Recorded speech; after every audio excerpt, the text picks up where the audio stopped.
রোজাদার ব্যক্তিকে আল্লাহ তাআলা নিজ হাতে ইফতারি খাওয়াবে। সুবহানাল্লাহ। খাইতে রাজি আছি নাকি আমরা বলেন? কতদিন খাবে? কতদিন? আর জোরে বলেন কতদিন খাবে? একদিন মুখে দিবে, একদিন মুখে দিবে, একদিন ওই যে লুকমা মুখে দিছে জান্নাতি রুটি, জান্নাতি মাছের ভুনা কলিজা, এটা দিয়ে একবার লুকমা বানায়া রব্বুল আলামিন জান্নাতি মানুষদেরকে ওই যে মুখের মধ্যে লুকমা তুলে দিয়েছেন, ওই লুকমা ওই যে খাওয়া শুরু করছে আর চাবাই না, মনে আছে আপনাদের? ওই যে চোর মুখের মধ্যে দিছে, প্রথম লুকমা ইফতারি শুরু হয়েছে, যাইতে যাইতে যাইতে যাইতে এমন হয়েছে 40,000 বছর পার হয়ে গেছে। এবার আল্লাহ পাক রব্বুল আলামিন বলেন, বান্দা খাও। ও বান্দা চাবাও না কেন? ও বান্দা গেল না কেন? আল্লাহ পাক রব্বুল আলামিন কে আল্লাহ তাআলার বান্দারা এবার বলতেছে, আল্লাহ আর একটু দেখে নেই আপনাকে, খাইলেই তো আপনি হাত সরায় নেবেন, খাইলেই তো হাত সরায় নেবেন, আর একটু দেখে নেই। এভাবে যখন সময় হয়ে যাবে আল্লাহ তাআলা বলবেন, বান্দা এবার চাবাও। এবার বান্দারা বলতে থাকবে, আল্লাহ চাবাইতে পারি, খাইতে পারি, সত্য হলো আপনি আমাদেরকে ওয়াদা দেন আবার কখন আপনাকে দেখতে পাবো। চিল্লা বলেন না সুবহানাল্লাহ। আল্লাহ আবার কখন দেখা দিবেন একটু বলেন, আগে ওয়াদা দেন তারপরে আমরা ইফতারি করব। এজন্য রোজা রাখার দরকার আছে নাকি বলেন? ভালো কাম করার দরকার আছে নাকি? নামাজ পড়ার দরকার আছে না নাই?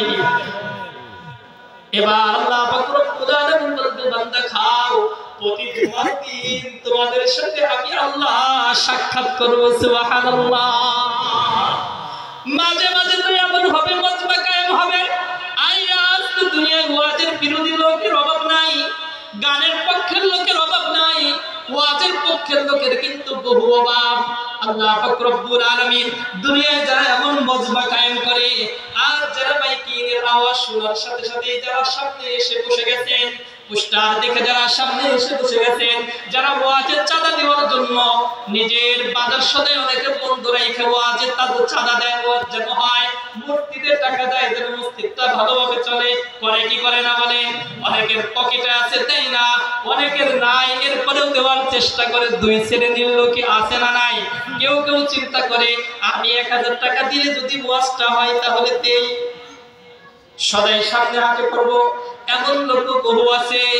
এই মানুষগুলো দুনিয়ায় যেভাবে চলে, এই মানুষগুলো হাসরের ময়দানে মাঝে মাঝে অবস্থা এমন হবে জান্নাতে, মাঝে মাঝে আল্লাহ তাআলার কাছে আবদার করবে, আল্লাহ দুনিয়ায় তো তাফসীর মাহফিল শুনতাম, দুনিয়ায় তো আমরা ওয়াজ দিতাম, সামিয়ানার ব্যবস্থা থাকতো, বক্তা থাকতো, সভাপতি থাকতো, শ্রোতা থাকতো, সব কিছুই থাকতো। আল্লাহ একটু মাঝে মাঝে একটু মজমা কায়েম করলে তো ভালো হয়, একটু দেন না মজমা কায়েম করে, আল্লাহ আপনাকে দেখার একটু ব্যবস্থা করেন।